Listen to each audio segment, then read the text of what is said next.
Welcome back to War Cinema. I'm your host, Greg, your local metalhead, and with me is... Par the Collector. What's up, everybody? And we were supposed to end the year with Drive, but somebody got sick, so we're starting the year with Sorry, Drive. everybody. Yeah. No problem. Par was down for a couple days. He was, but he's back, and we are doing Drive. This is one of those movies we have fought over because you talk about how shitty it is. This is one of those movies that, like, we weren't even doing this podcast yet, and you were just like, watch this movie. And I remember I found it at the flea market, like 50 cents. And I said, I'll watch that movie. I'm going to watch that movie. Mm-hmm. And I did, and I didn't really like it, and I just kind of threw it. But, like, when me and you first started talking about movies, you were like, oh, this movie's so good. Yeah. So good. I fucking love Drive. And I was like, bro, if we had a podcast, I would tell you how bad that movie is. All and right. then I watched it again. Now we have a podcast. Yeah, Now we you can watched tell it. me how much you hate this movie. I really didn't hate it as much the second time. I enjoyed it a little bit more, I think. Still a couple glaring problems I felt like it had, but But I've been making you watch these kind of movies for a while now. Like I think we're coming up on 4 years, and you've said you've had like a new appreciation for these kind of movies, and this is one that I adore.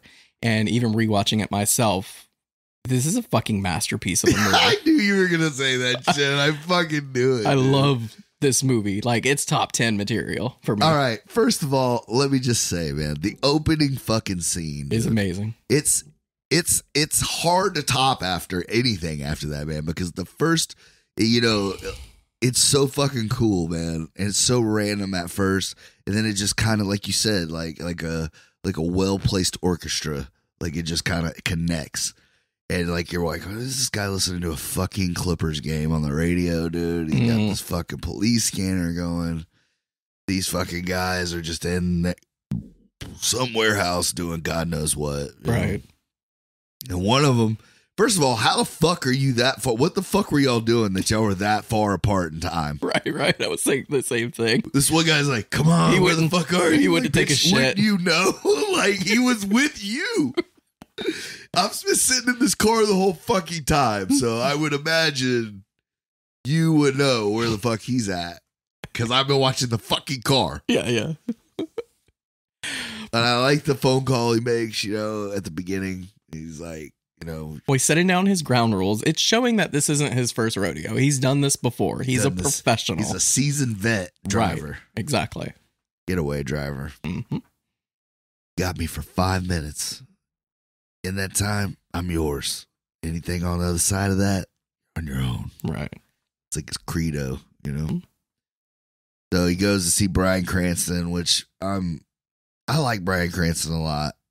Don't you say he's not good in this movie, because he's amazing in It's this not that movie. I don't think he's good in this movie. It's just kind of like, it's weird to see him as a sidekick now. Yeah. When I've watched him be the guy now, for so long.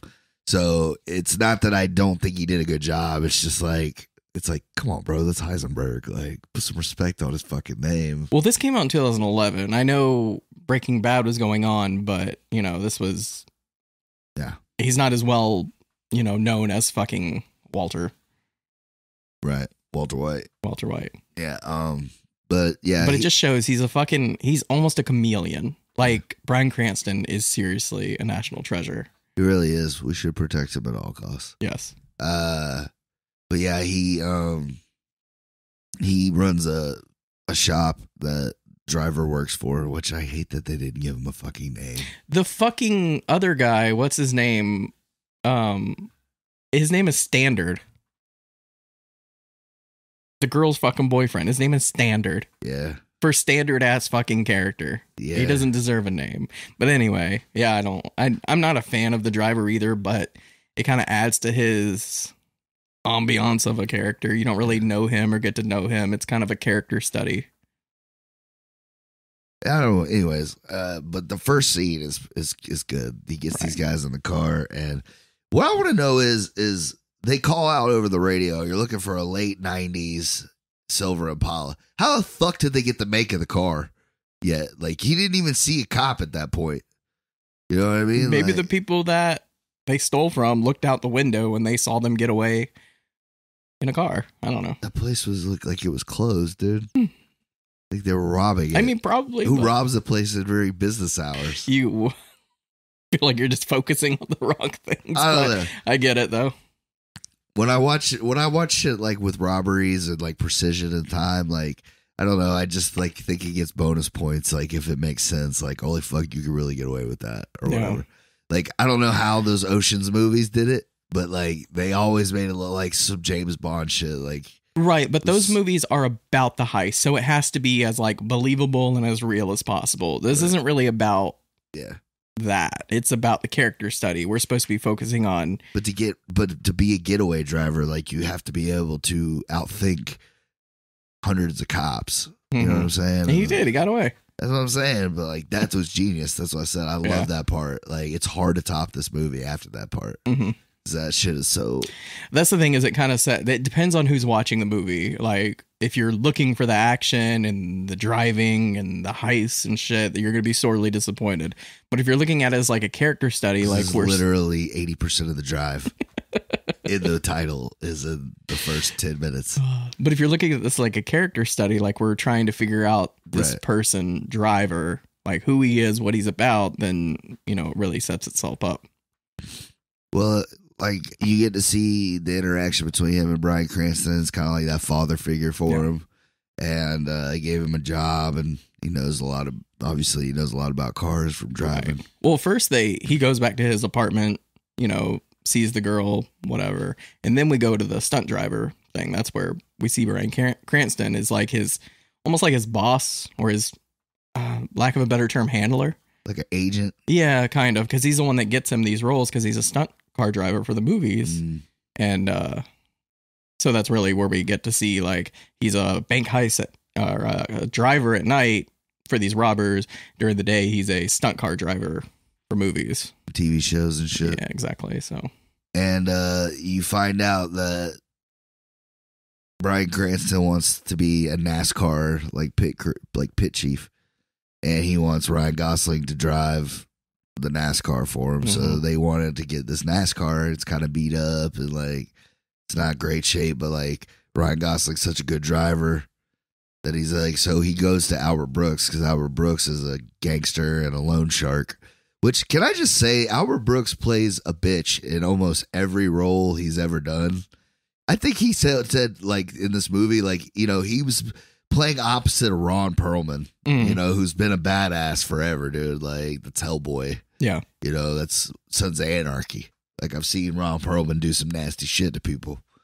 And Albert Brooks was just like, you know what? Fuck that. I'm going to be the tough. And Ron Perlman was like, are you sure about this, dude? Because, like, I don't know. It kind of works. I mean, he went full in. Like, it was believable. You know how far he went in? Shaved his eyebrows. Yeah. He said he wanted to look more menacing, so he shaved his eyebrows for the role. That's some commitment right there. Yeah, he's it's Nemo's dad, dude. Marlon.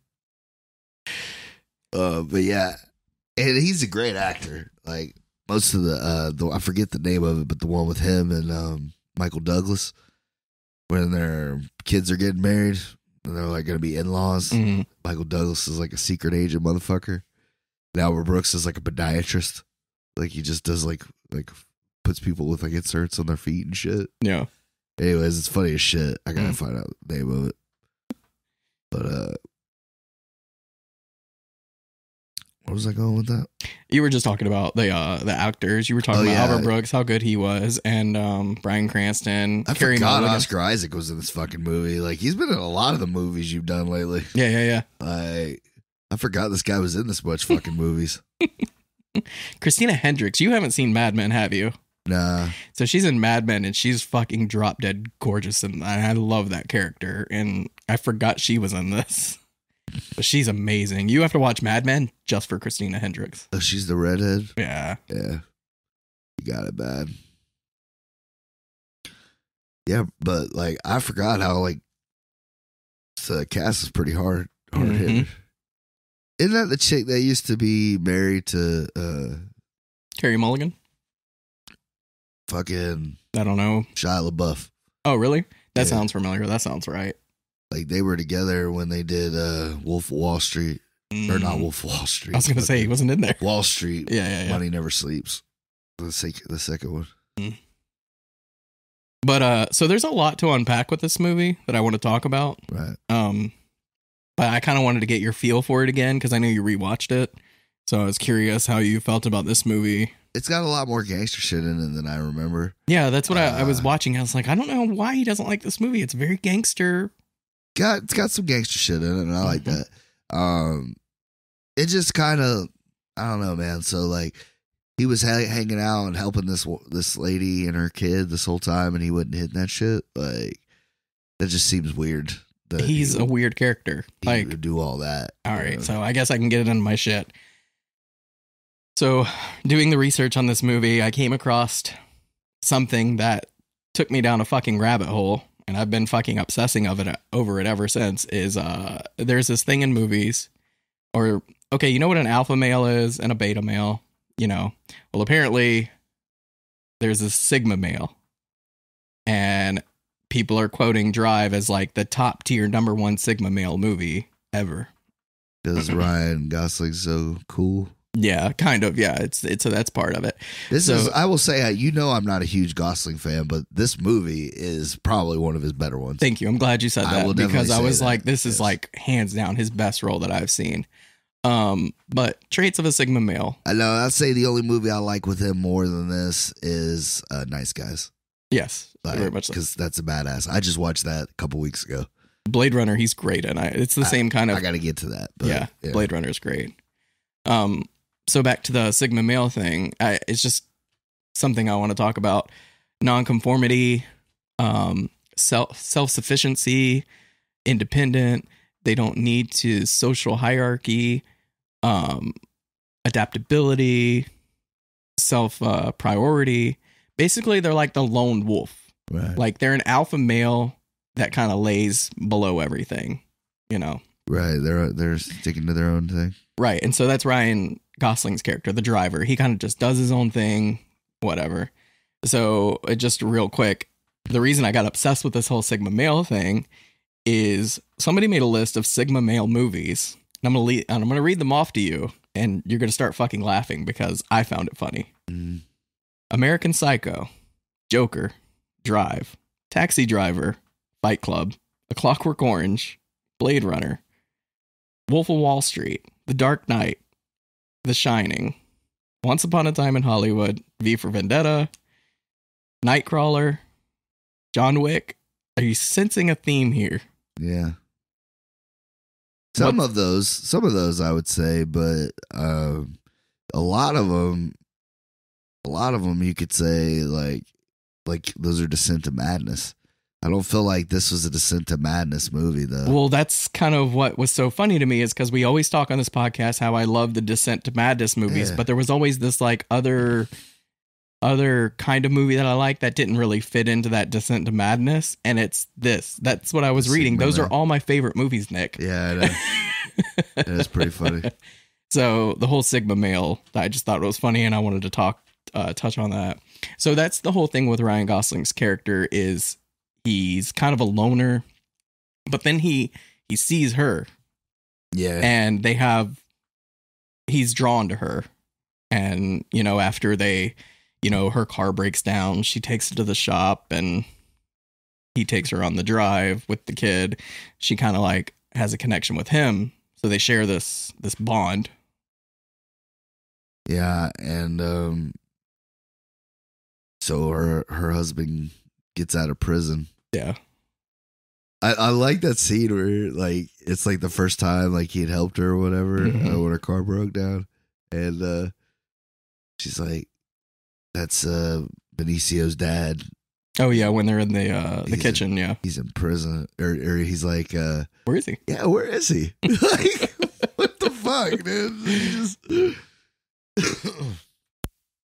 Like, why did I have to help you? You know, like, that's kind of like how I took it. Like, why did I have to help you? Where the fuck's the man in the house? You know? Kind of, yeah. And she's like, yeah, he's in prison. So. And then I'm thinking like, oh, he's finna hit this ass, like, for sure.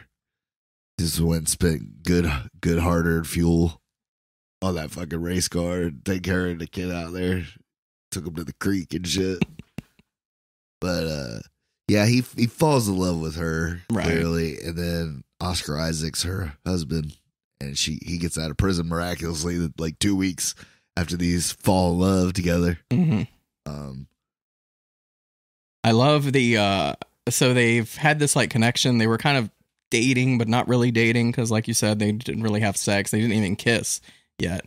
But he's in his apartment, and there's this song playing. By the way, shout out to, I saw this before we hit record, is I literally have the Drive soundtrack on CD. As I was watching this, I was like, I bet Greg just jerks off to this fucking soundtrack. I do. I bet he loves this soundtrack. I fucking love this soundtrack. This is how much I love it. I bought the CD. It's very good, the way it lines up certain things. But yes, when he's in there fixing the car engine and they're having the party. Yeah. And then when he comes out of the apartment, it makes it sound like it was in her apartment the whole time. Yeah, it's Under Your Spell. It's about being obsessed with somebody and how like that's all you're thinking about. No matter what, you can't sleep because they're all you're thinking about. But also whenever Oscar Isaac is like in the apartment, Carrie's character is looking at him, but you can tell she's off in another, you know, in her head thinking about something else. And obviously it's Ryan Gosling's character. So. And he's making this like great speech about like he doesn't deserve shit, and you know, like celebrating a second chance is worth celebrating or whatever. Yeah. So you kind of like you're already like led on to believe like this guy's gonna suck. Like I said, his name is Standard, so he's just a standard ass character. But I love the part where she's sitting outside the apartment, and she's like, and he walks out. Ryan Gosling character walks out. And she's like, sorry about the noise. He's like, oh, I was going to call the cops. She's like, I wish you would. It's fucking cold. All the cops on this piece of shit and get him out of my house. Yeah. So he comes out and he's like, so this little guy tells me that you've been coming around and helping out. Like, he was in prison. I don't know how long. I mean, it's made to seem like for a little bit of time. Yeah, he's probably been there a few years. The kid's young, but he remembers his dad, so it's kind of like, all right. Probably been there a couple years, yeah. But I was just like, yeah, Dad, you were in prison for 2 years. It was weird. Mom didn't start fucking with this guy until like a week before you got out. Kind of random. Like, It's almost like she planned it this way. So a lot of the complaints about this movie is how slow it is. Right. And as I was watching it, I like the pacing of this movie. I was say it's not the pacing for me. It's kind of like it doesn't know whether it wants to be like a love story. Like I'm willing to do whatever it takes for love, or is it like an action movie for me? Well, it's using action as like, you know, a substitute. Well, because it kind of plays into his character. It has the action in it. It has the grotesque, but it plays into Ryan Gosling's character to tell the whole story. And yeah, like when the little warning before the movie came on and it was like bloody and gore and like nudity, and I'm like, what the fuck? I don't remember any of this having like, you know what I'm saying? And then like when I was watching Albert Brooks go to work, I was like, fuck, that's why, because this is random as shit. Yeah, it's like he was like, no, that's not good enough. I want to fucking kill him with a fucking fork, dude. I want to stab him through his eye, and then I want to fucking stab him in the chest with a butcher's knife like 6 fucking times. Which is like serial killer shit. Yeah, so the first half of this movie is kind of a lot of setup. It's Ryan Gosling and this girl. They're setting up their whole relationship, and then it kind of turns halfway through the movie, and then it becomes a, you know, very action heavy movie. Right. But I was thinking about it because the dialogue is very like sparse. Yeah, like they will say something and then wait a few seconds before they respond. He might have 100 lines in this whole fucking movie. Yeah, like he doesn't talk a lot in this movie. But I was gonna say I appreciate that because it plays into how badass his character is. I think. He's cool and slick. But I don't say more than I have to. Yeah, exactly. It's like he's saying it without saying it. You know, right? And but I like that. Like people say it's boring, but I think it's because they're waiting to be told, you know, more dialogue to like fill the space or whatever. But I like the space because it gives me a chance to think about the movie, like what these characters are going through. Like they'll say something and they wait a couple of seconds and you're in your head filling in the space. Well, that's why I think Carey Mulligan is so good of an actress because her facial expression kind of says a lot. You know, like when you were talking about how she's looking at him, but you could tell she's somewhere else. Like she's very good at like painting that image with her face. Yes, just with an expression. Ryan Gosling is good at that too. There's actually a one part in this movie that plays into the story. Is he's sitting on the couch with the son. This is before the boyfriend gets out of jail, and he's like, "Is that a bad guy?" He's like, "Yeah." He's like, "How can you tell?" He's like, "Look at him. He looks like a bad guy." He's like, "There aren't any good sharks." Or he's like, "Yeah, he's a shark. He's a bad guy." He's like, "There aren't any good sharks." He's like, but the expression on his face plays into, because there's it plays into the story. Yeah, because he's like saying like, "Well, I'm a bad guy." Yeah. So the whole point of this movie, in my opinion anyway, is Ryan Gosling's character is dealing with his shadow. I mean, do you know psychology, like the shadow? Like there's a personality trait, not a personality trait, but there's a part of you that you bury deep that you don't acknowledge. You may think it's a bad part of you. Society made you feel like that part of you is a bad part of you. And he doesn't view himself as a criminal. He doesn't view himself as a bad guy. He's just a driver. Right. You know, he's not the one breaking into those places. He even says, he's like, "I don't carry a gun because he doesn't kill people." Like, he's not a bad guy. Right. So he views himself not as necessarily the good guy, but not as a bad guy either. And throughout the movie, he takes that shit to another level. He starts to realize, oh shit, I am the bad guy. You know, he starts to realize who he is as a person. Well, I think it's kind of like when you do love somebody, you know, the extent you're willing to go to for that person. Right. You know what I mean? And he said, "I don't carry a gun. I don't kill." Dude, he fucking takes a hammer to that dude like it ain't shit. So calm. So fucking cool. Like, I love that shot though, where it's like looking up at him with the hammer. He's like trembling. When he's like, I'm looking for what's his name, and she's like, he's in the dressing room. He's like, "Where the fuck is the dressing room?" I've never been here before. Yeah, right. So she like points, and he's just like, he's got his hand on the table, and Cook, where's Cook at? Bam, bam, bam, some fucking casino shit. Breaks his fucking arm. It's a very stylistic choice, and I know this is just artistic, but I love this shot because you have the guy on the floor, Ryan Gosling, standing above him, but the girls in the background, they're naked and they're not really reacting. They're just kind of like almost like props in the back. Yeah, because they've seen this shit 16 times. Oh, you think that's what it is? Yeah, they're just like, "Oh, here we go again." Yeah, it's like a mob joint. Like, fuck, Cook fucked up again. Taking the hammer to his ass. Yeah, like, I didn't think about it that way. I was like, it's really weird that they're not reacting to this whole thing. But because this guy's got a fucking hammer, and if I get up, he might hit me in the fucking head with it. Like, those are traumatized women. They've seen that shit a lot. Like, that's true. I didn't think about that. They might have got rid of a body or two. You don't know what those women have gone see. They're just like, I'm glad it's not me today. That's what I do, bro. Like, I'm writing scenes that don't even happen inside a scene, dude. Like, I'm triple watching this shit. Yeah. But yeah, no, it's great because then he's like, "You gave this to a little kid?" Like, I wish he would have fucking hammered that fucking bullet and it went off. Like, yeah, how right. cool would that have been? That would have been pretty awesome. Watch it just fucking explode his fucking head. Yeah, that would have been a great kill. So the whole movie, like, boyfriend gets out of jail.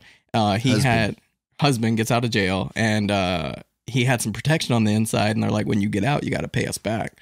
Well, he hasn't been paying them back, so they beat him up, rough him up a little bit, and they want him to do a job. He won't do it. So the driver's like, "You know what? I'll do the job if it gets you out of this debt because I want to protect them." Yeah, like, I was waiting for him to go like, "Hey, I'm going to do this for you, but then your family's mine. Like, you get to live, but you got to kick rocks. I'm taking your life, like, from you."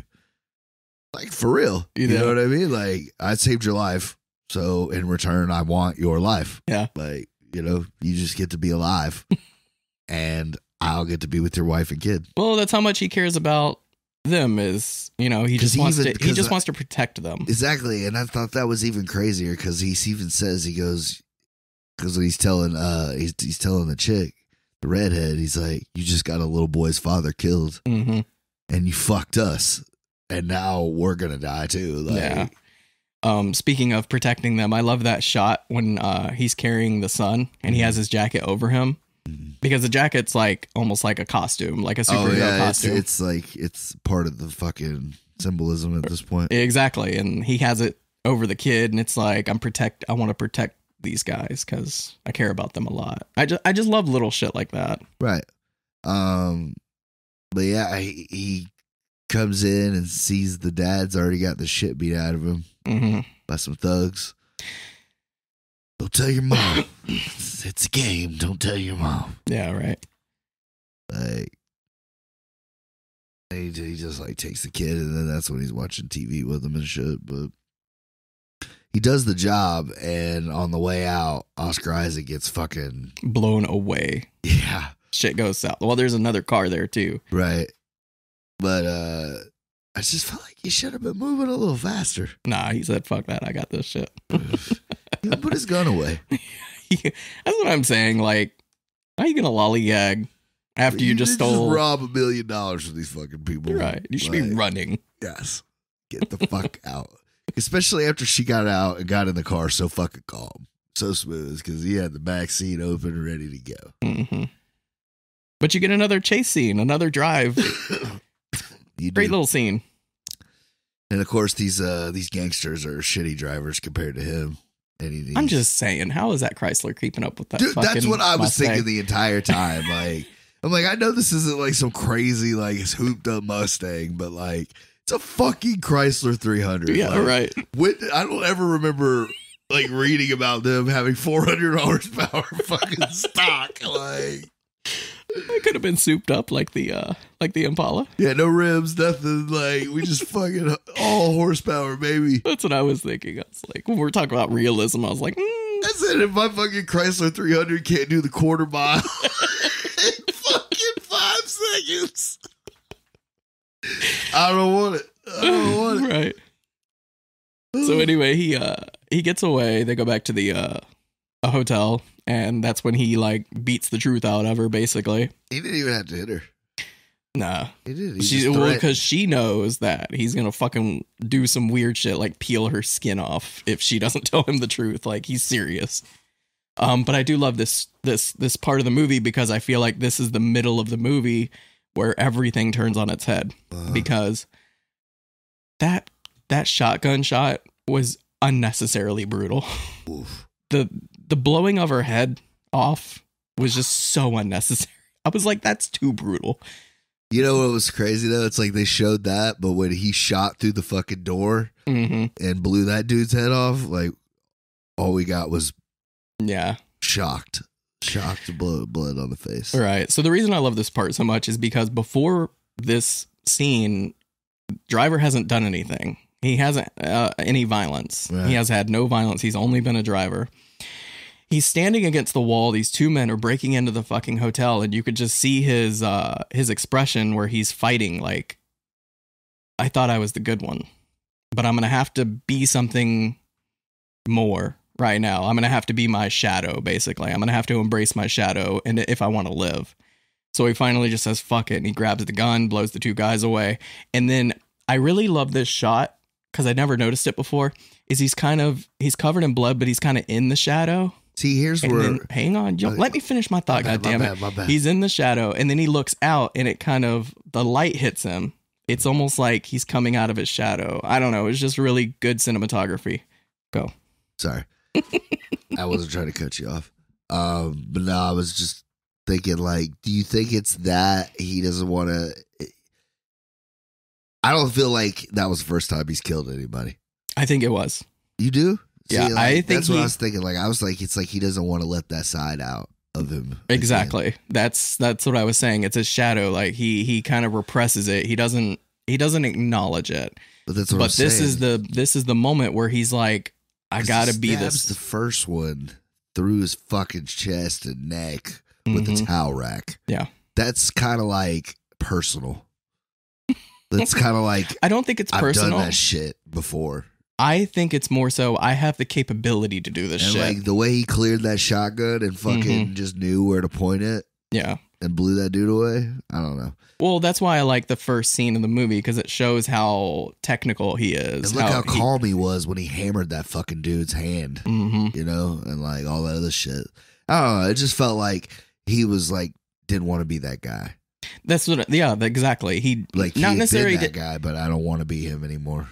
Yeah, well, I'm just trying to fucking drive, and now I'm back to killing motherfuckers. I think he has the capability to be that guy, but he didn't know that. He painted himself as like the quote unquote good guy. He's like, I'm not like those guys. I'm just a driver. Right. But deep down, he is just like them. And this is why I love this scene, because it finally shows, like, he finally realizes, like, oh, I am just like them. All right. So that was my take on it anyway.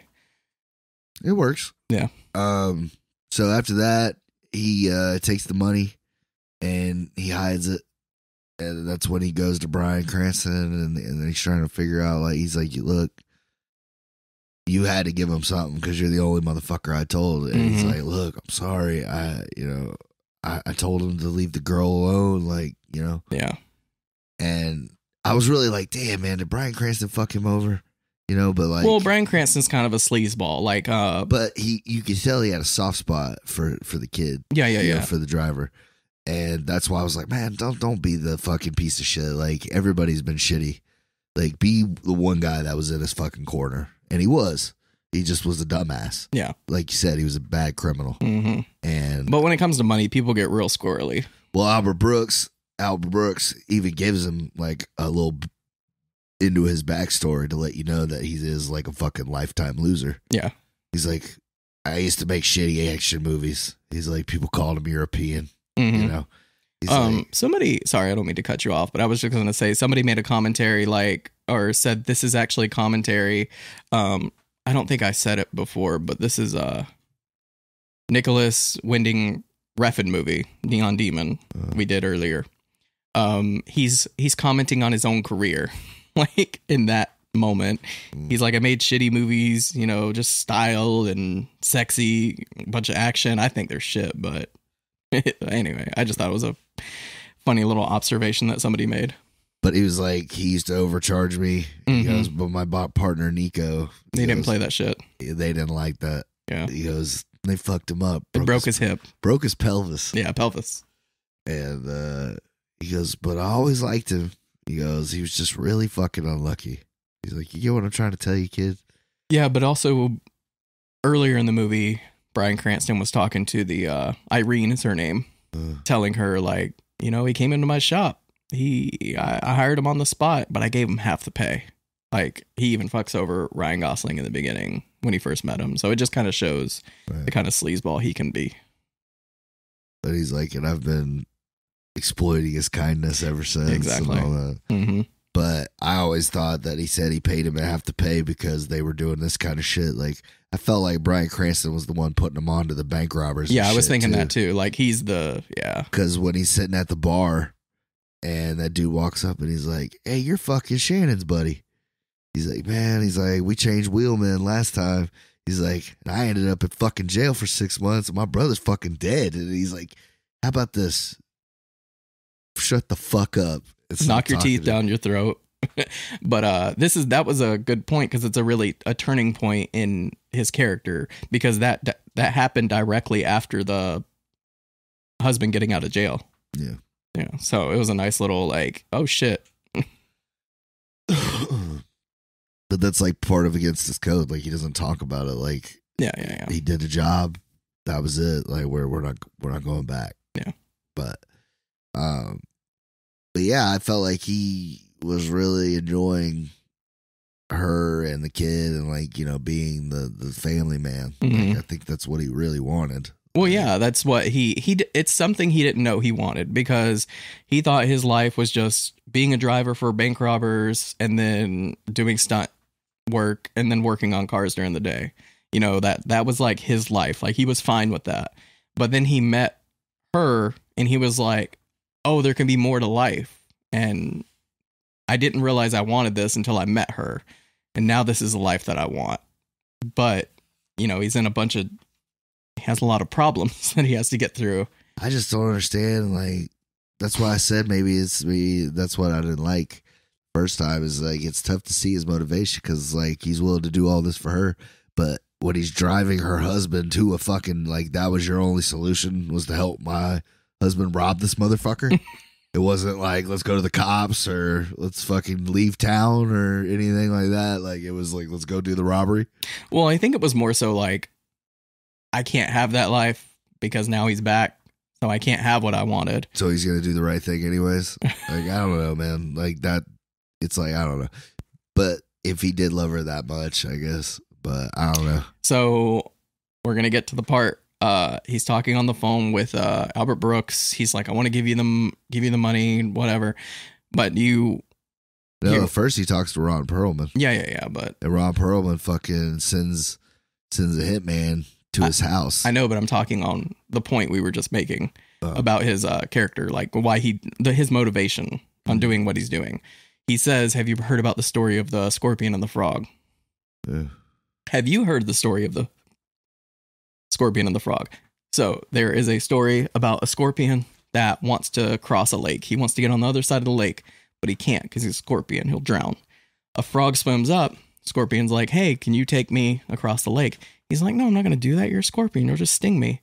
He's like, bro, if I sting you, we'll both die. So, take me across this lake. He's like, all right, hop on my back. In the middle of the frog swimming to the other side of the lake, the scorpion stings him. And as they're about to drown, the frog's like, why the fuck do you sting me? You said you wouldn't do that shit. He's like, I'm a fucking scorpion. That's what I do. That's fucked up. So that basically plays into his motivation. That's why he wears the scorpion jacket. He is a scorpion. He's going to do things that's in his nature. That's why I was saying like the shadow and everything like that. Like he finally realizes he can't be with her because he's a shitty person. And he realizes that halfway through the movie. Like he's just going to bring all this shit to her doorstep and it's going to keep putting her in danger. So in order for her to be safe, he needs to get the fuck out of her life. That's how much he cares about her is he can't be anywhere near her. Okay. I get that by the end of the movie. Oh, okay. I get that by the end of the movie.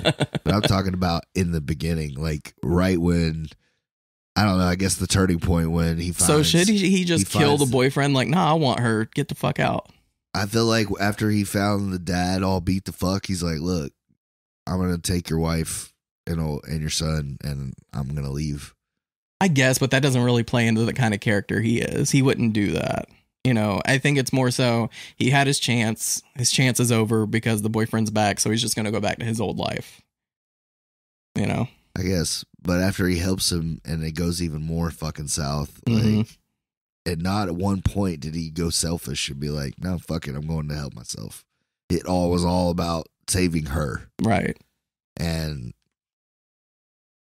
even when he meets up with fucking, because like he gets so pissed, right?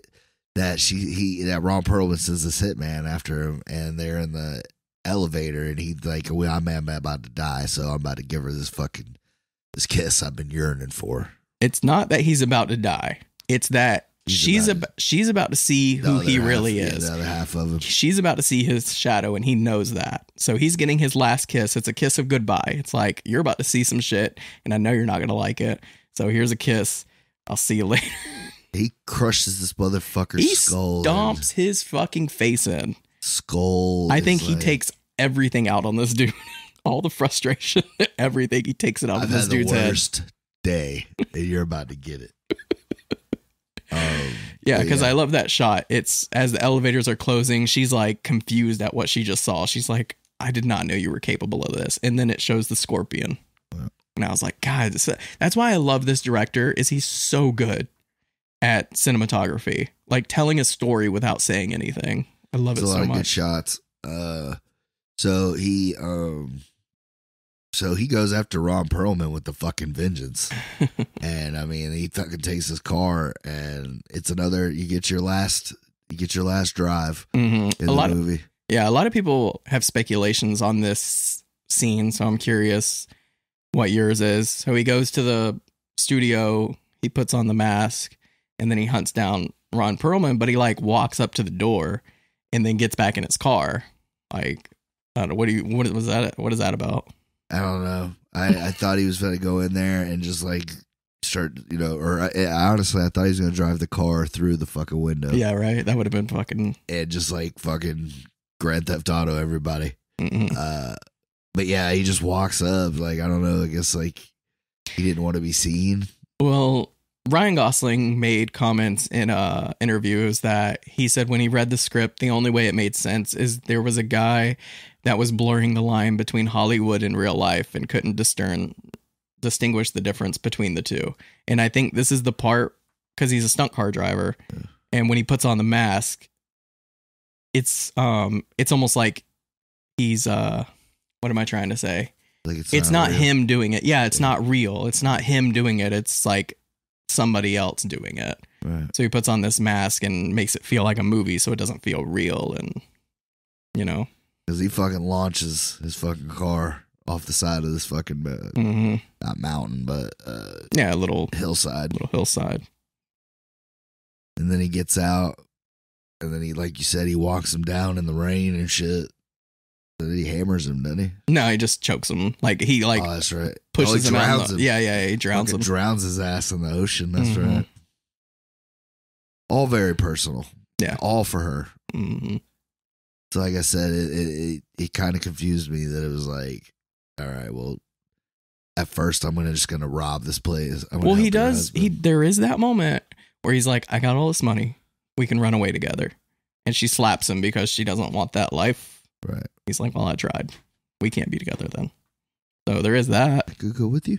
He just says it so casually, like, you could take this money. I could go with you, maybe.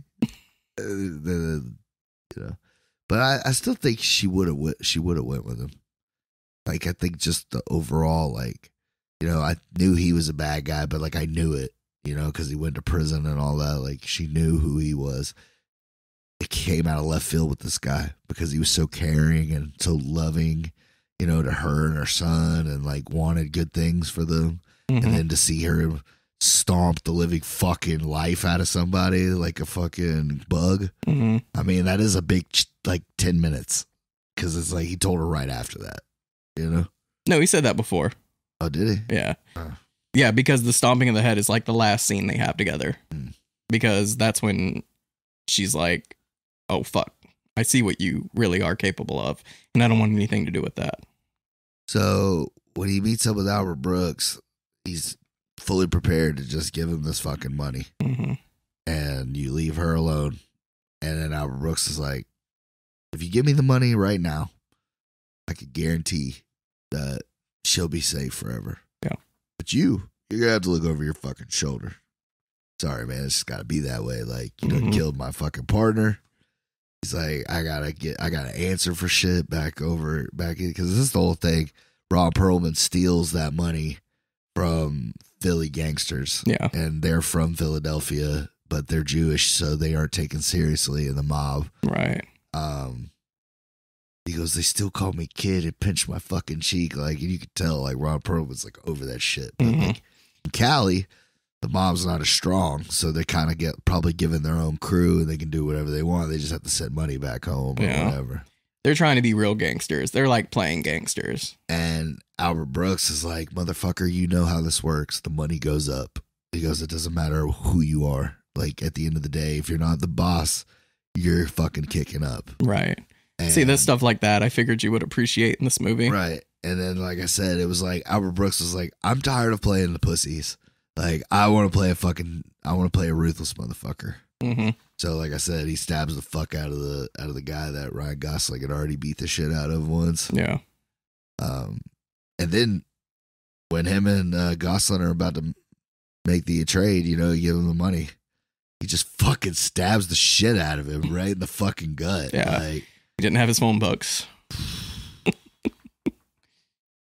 So.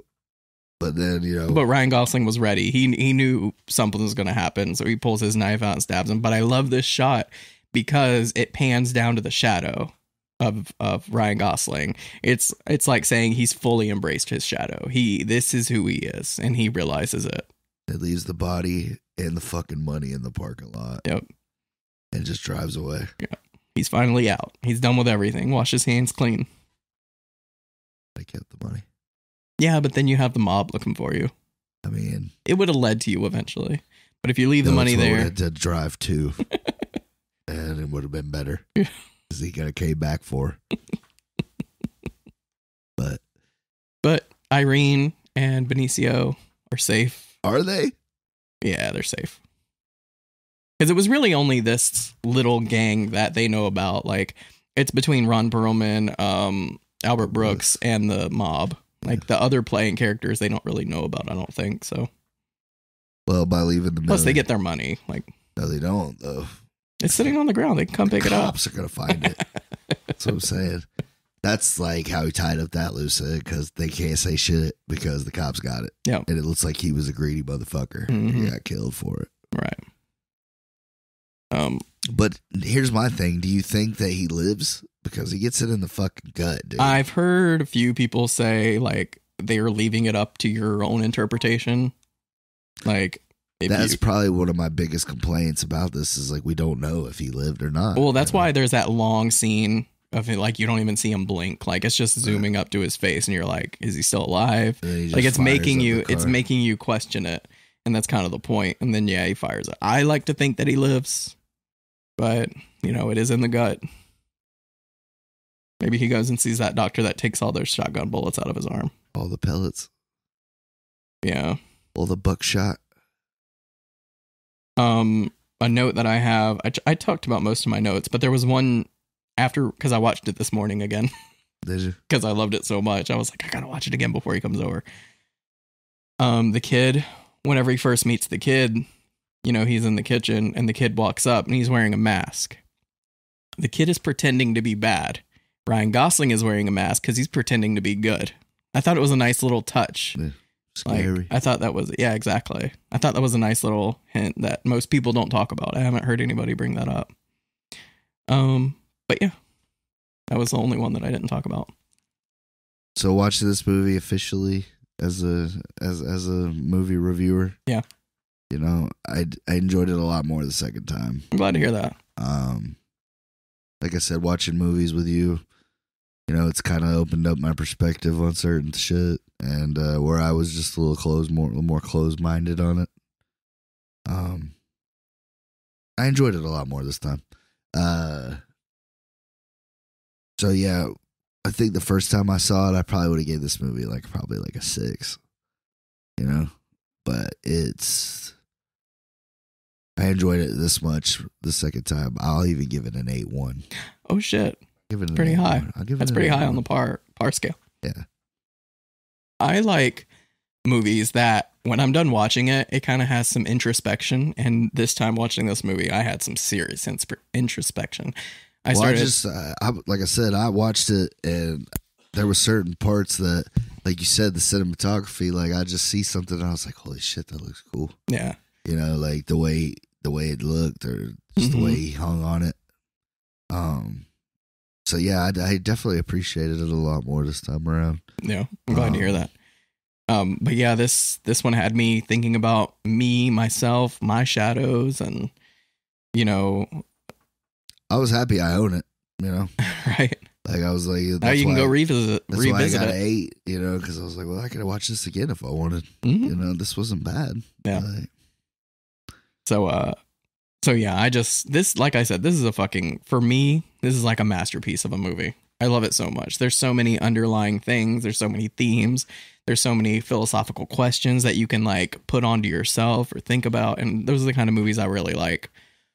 So yeah, this is highly recommended. Like I said, it's probably my top 10 favorite movies now. Pretty good. Rewatching it. Pretty good. I won't go that far, top 10 or nothing, but it's a pretty good movie. Yeah. And it's a win for Gosling. Like, I know nice guys, but it's good. You talk about him so much, and I was like, I'm going to give him one of Ryan Gosling's better movies. It is like one of his better movies. I will say that. I haven't seen the one with him and Chris Evans on Netflix, the Gray Man. I haven't seen it either. I heard it's pretty good. Yeah. They say he's good in it. And I mean, I don't do musicals, but I mean, obviously La La Land. La La Land is okay. I like The Notebook. Thought he did good in that. Mm-hmm. I mean, you got to check out Blade Runner 2049 because he's really, really good in that. It's the same kind of subtle acting.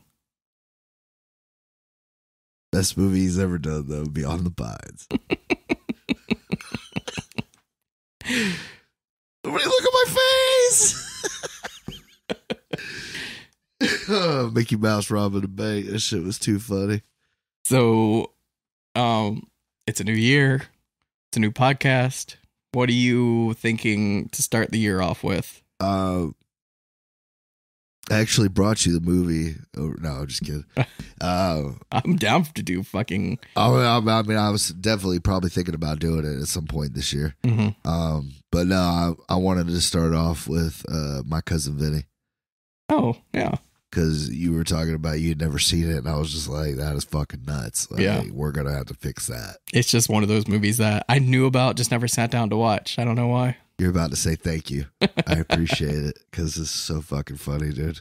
And it's like one of those movies that kind of like I learned shit because I didn't really know, because like you learn a lot about the legal process. Oh, yeah. In this movie, because that's what it is Robert De Niro and Joe Pesci, right? There's no De Niro anywhere near this movie. It's Ralph Macchio. Oh, okay. The fucking Karate Kid. And Joe Pesci and fucking Herman Munster plays the judge. So it's a great movie. You're about to get a lot of good laugh. Oh, I'm sure. I've heard great things about that movie. I just, one of those things I never got around to watch. And what's her name? Got an Oscar for this movie. She's great in it. I don't know why I can't think of her name right now. It's Aunt May. What happened to your brain? I know, dude. When we first started this podcast, you could like rattle off names like they were nothing. I think it was nothing.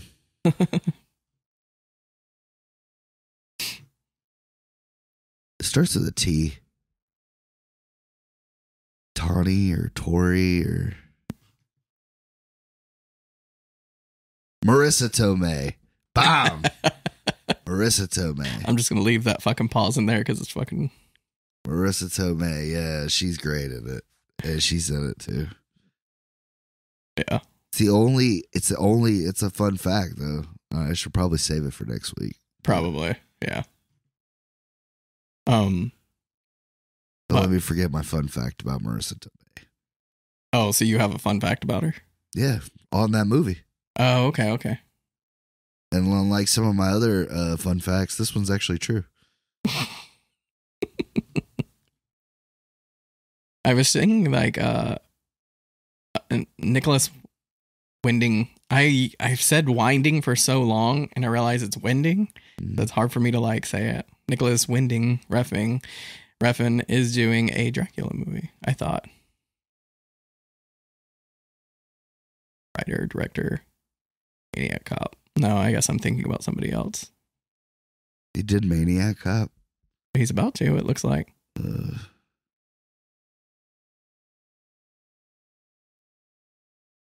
Maniac Cop. It's coming soon. I thought that they'd already made those. I mean, I'm sure it's a remake or a reimagining. That's kind of funny, though. Les Italiens. But anyway. Yes, so many good movies coming out this year, though, bro. So many. I know we talked about it a couple episodes ago. Indiana Jones 6. Nobody cares. I don't care. Nobody cares. 5. Sorry, it's Indiana Jones 5. I don't care. I didn't even watch. I didn't even watch the fourth one. You got Ant-Man 3 coming out, dude. Quantum Mania, bro. Megan is coming out. Huh? Megan. The animatronic robot that kills people. Oh, I'm not watching that fucking creep. We're going to go and watch it. I'm not watching and we're going to review it. Creep show, dude. That shit'll give me nightmares, man. That's the point. Dude, when we watched the trailer there, I was like, I don't like that. I don't like that at all. Oh. If I were you, I'd run. And then that bitch gets down on all fours and spider crawls at him. I'm like, oh, no, dude. Yeah, that movie's gonna be fucked up. Yeah. I can't wait to watch it with you and talk about it on the podcast. Oh. Haunting. Yeah. But yeah, it's gonna be a good year for the podcast.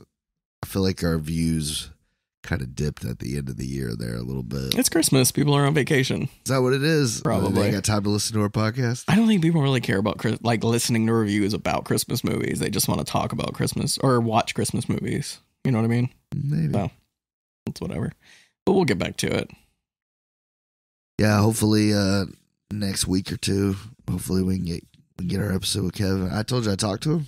No, you didn't tell me. I did. That's what I wanted to tell you. We're gonna have Kevin on. Oh, are we really? Yep. So he said yes. He did say yes. He said obviously we wanted to get through the holidays. Yeah. Because he had all that going on. But I was like, yeah, man, we'd love to have you as a guest. When we do this, I need you to have your questions ready. Oh, I got you. I'm not gonna half-ass this one. This is more so your review or your interview with Kevin from the extra from Princess Brides. Princess Diaries. Diaries, there you go. And Jay and Silent Bob Strikes Back and The Holiday. Mm-hmm. Been in a bunch of movies, dude. Yeah, apparently. Like shit that I wouldn't even think to name. Well, when we get us lined up schedule wise, we'll interview Kevin. Yeah, I asked him. I was like, "Have you ever done podcasts before?" He's like, "I'm actually kind of terrified of him. I've stayed away from him." I was like, "Oh no, bro, you'd love ours. It's gonna be a breeze. You'll love it." Pretty funny. I was like, because I've interviewed like 3 people, bro. I'm pretty good at it. I was like, I give myself a pat on the back. I'm pretty good at it. Yeah, we don't usually do we'll do interviews on this podcast, but you know, shit. Every time we have Mick on, it's kind of great, because like I get a little bit better at asking questions. Yeah, definitely practice. And then when we had, I get a little bit better at reining people in from going off the rails. Yeah, dude, you're great. You're getting really good at that. Like you've saved like a lot of episodes because of that. But yeah, I think this year is gonna be. It's going to be a good year. It's going to be the year that's going to separate it. Yeah, I think so too. Joe Rogan, watch out. It's coming, motherfucker. God, I would just be happy to be on Joe Rogan. Like, talks to us like, how'd you guys get started? If he lines that fucking paper up, we'll go on, dude. We're not going on Joe Rogan for anything less. I don't know what he's charging. What are you talking about? I would gladly go on Joe Rogan for free. Hell no, man. That's the competition. You can't go on there for free, bro. What are you thinking He about? is not the competition. He is definitely the competition, bro. We're like the second most successful podcast out. At least we're the most popular movie review podcast out there. Exactly, dude. And the fucking Joe Rogan talks about whatever. Yeah. So, like, he's got a little bit more open. Yeah, when worlds collide. Exactly. But, like, he's lucky that he doesn't talk about movies because he would have to bow the fuck down. I don't give a shit if he's got Kanye or Joey Diaz on, whatever. Like, he ain't fucked with us before. Right. He'd be lucky if we even did his show. People don't even listen to it like that anymore. He hasn't had real talent on his podcast. Neil deGrasse Tyson my ass. Who cares that Kanye's been on there? Like, you haven't fucking interviewed War with Cinema? Yeah. Are you even doing anything? Man? Right. Like, what are you doing? You're just asleep. You're just sleeping. Jesus, Joe Rogan. Go back to YouTube, dude. No, 100% if I wouldn't do it just out of sheer terror. You wouldn't do it? Nah. Oh, you'd have to, bro. I'd be too scared to. Don't meet your heroes. He'd be like, yo, I need you and Par.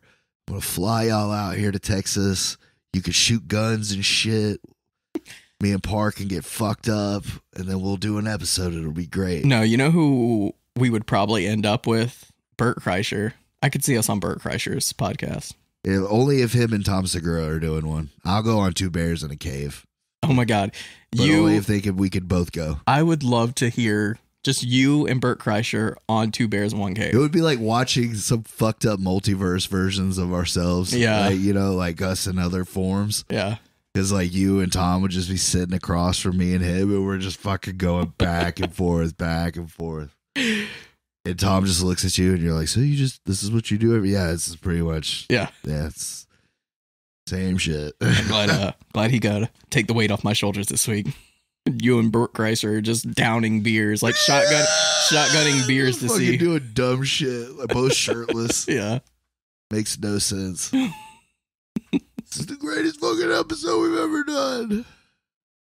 But yeah, goals. Yeah, goals. All could be made possible by the end of the year. Let's do it. I got to get in touch with Burt Kreischer. Actually, you get in touch with Burt Kreischer. I'll get in touch with Tom Segura, and then we'll make this happen. Yeah, man, we got to do lunch or something. Yeah. Get this worked out. My schedule's wide open.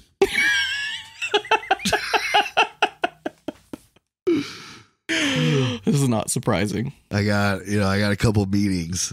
Got a couple meetings before here and the end of the year, but I can put them aside. I can move them around. I'm flexible right now. I'm flexible. Oh my God. But yeah, man, my cousin Vinny. Till next time. Later, y'all. Later.